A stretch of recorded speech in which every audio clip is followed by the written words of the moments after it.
I am Marie and I am a high school English language arts teacher from Southern California. And today I am so excited you're here. We're doing a really fun collab video with quite a few different teachers. Here are all their names. Right? Could you be any more excited? Could I be any more like Chandler? I don't know, probably. Today's collaboration was put together by Kate, the sleepy teacher, and thank you so much for doing this, Kate, because this is a really cool idea. We have basically a bunch of us teacher tubers answering questions, what would you do? Teacher Tuber edition. We have 4 different questions that we are all answering. And when I am done with this video, I will send you along in this loop to the next video so you can see the next person's answers, etc., etc., etc., and you'll go all the way through. And if you are a teacher tuber, go ahead and please answer these same questions. Link your video in the comments down below and we'll make sure that other people see your answers, because teaching is a community profession and it really just makes us better teachers to share our advice and our wisdom and our experience. So let's get started, shall we? A little bit about me. Like I said, I'm a high school English teacher in Southern California. Most of my career has been in the high school classroom, grades 9 through 12. I have been an English teacher of all 4 grades. I have also taught drama and run my school's theater arts department. And I have taught in classrooms TK through 5. Never like as an actual classroom teacher, but as an itinerant traveling teacher going around to many different schools, and that's what I was doing actually for the last 2 years, and I am now back in the high school classroom.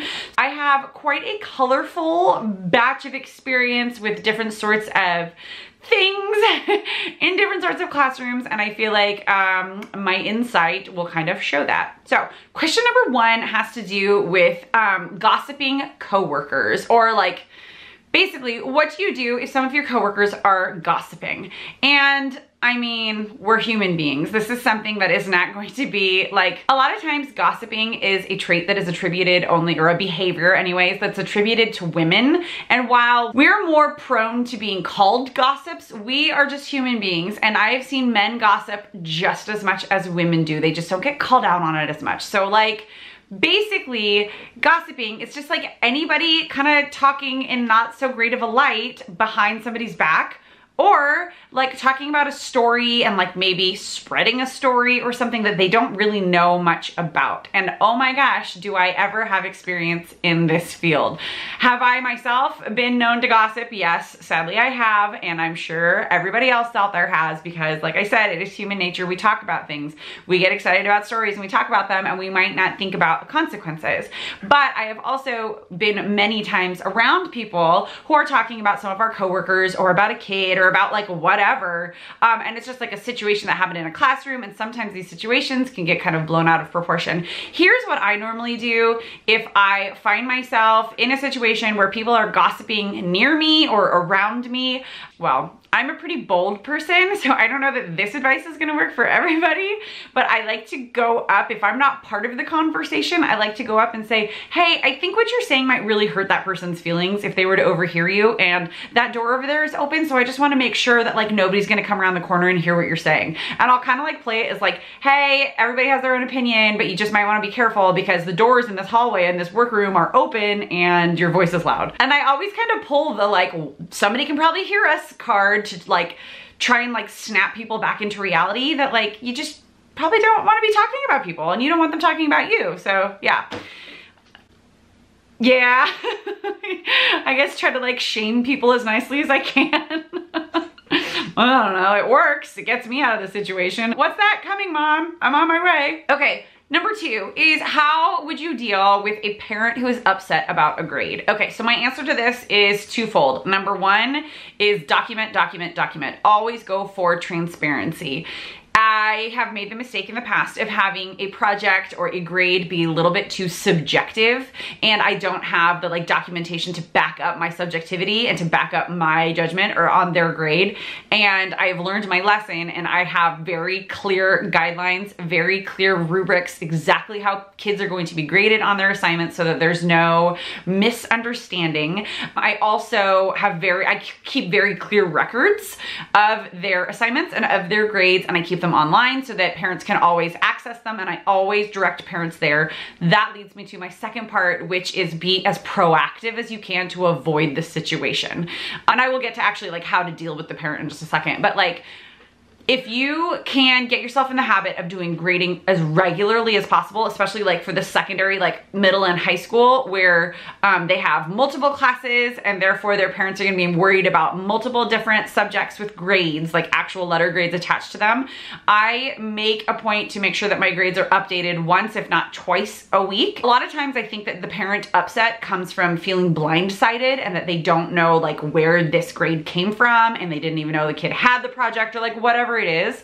So trying to be as transparent and like work as a team with parents as possible will alleviate a lot of that.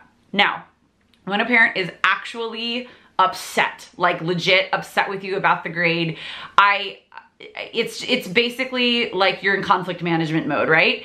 Acknowledge, acknowledge, acknowledge. This is their child, this is their baby. You have, as the teacher, you know, between 30 and 40 other kids that you're worrying about, but this is their only child who is in your class, and they are their entire world. Acknowledge, be as sensitive as you can, but also don't relinquish. If you know you're right, don't go back. What is that going to be teaching the student?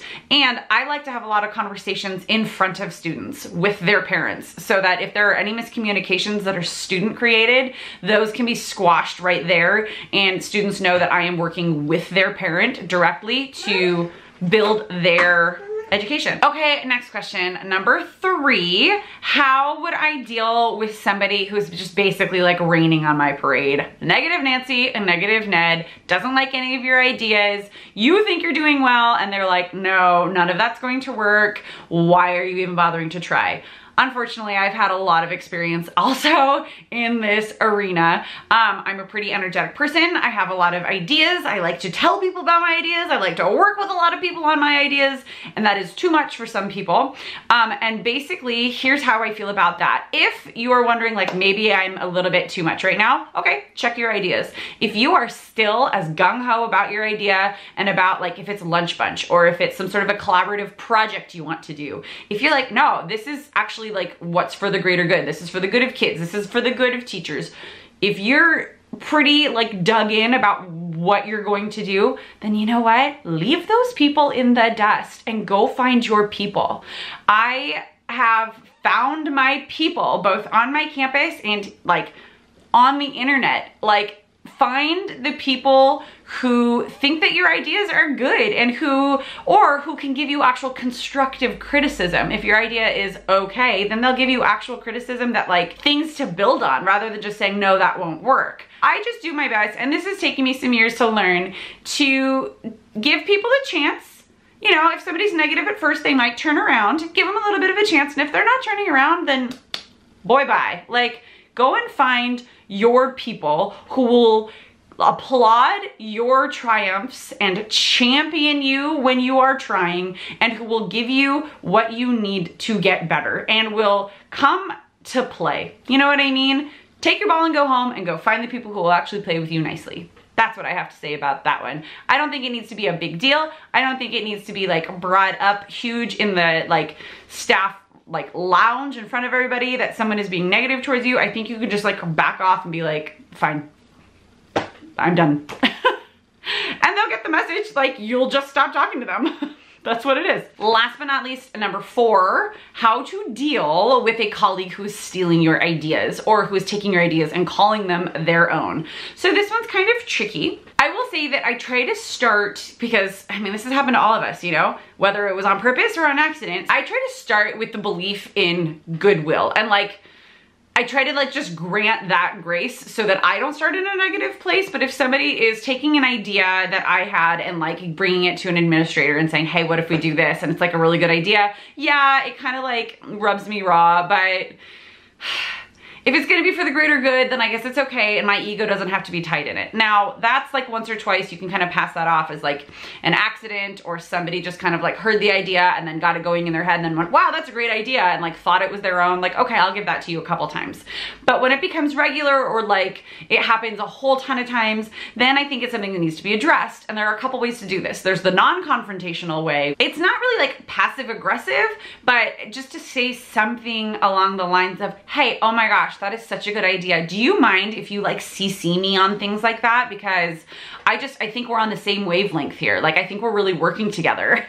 And like try to team up with the person if you know that they're just like taking your ideas, or if it's like a lesson that you did with your students and you see somebody else doing that lesson, you say, wow, oh my gosh, that's so crazy. I just did something exactly like that in my classroom. And try not to say it with sarcasm, like, which is hard for me because I drip with sarcasm. Try to say it as earnestly as possible, and like, maybe you guys can team up because maybe they actually do have similar ideas with you. That's like one way to do it that's non-confrontational. Another way to do it is to just walk up and say, hey, I feel like I may have given you that idea. Like, did you want to maybe work together, or maybe we can share ideas? That's a little bit bolder. And then I think the up and over the top, it's so hard not to come off as like angry or just like, rawr. I think another way that you could deal with it too is like, and this is the advice that I would even give to a student if somebody else had like stolen their idea. You seem to like the ideas that I'm coming up with, so maybe we can work together on such and such project, or maybe we can ask for a half-day pullout to collaborate together on these sorts of lessons. Let me know what's going on in your classroom and I'll let you know what's going on in my classroom, because maybe the whole idea stealing thing just comes from a need for collaboration. Maybe like that's like the stem of it. I've found that that's often where it goes. Like, if I find myself wanting to just like take somebody's idea, I will go and talk to them first, but you know, not everybody will. And I realize it's because I need to be able to like work together with somebody else because I'm coming up empty and like my creativity tank is very, very low. Give it a try. Maybe some of our other teachers on this collaboration loop will have some more low-key ideas on how to deal with that kind of a problem. Mine are pretty like face-to-face. So thank you guys so much for watching. Make sure you take a look down below to see all of the other amazing videos that are linked. And first, I want you to click this button to follow on to Mayleen from Mrs. Calls Campers. Her video will not disappoint. She is a first-year teacher and she knows her stuff. Let me tell you, she's super passionate, super creative, and you can tell her kids absolutely love her. I love watching her videos. You will enjoy. If you have not already subscribed, please do so by clicking the button right in the corner, and I will see you guys next time. Have a good one.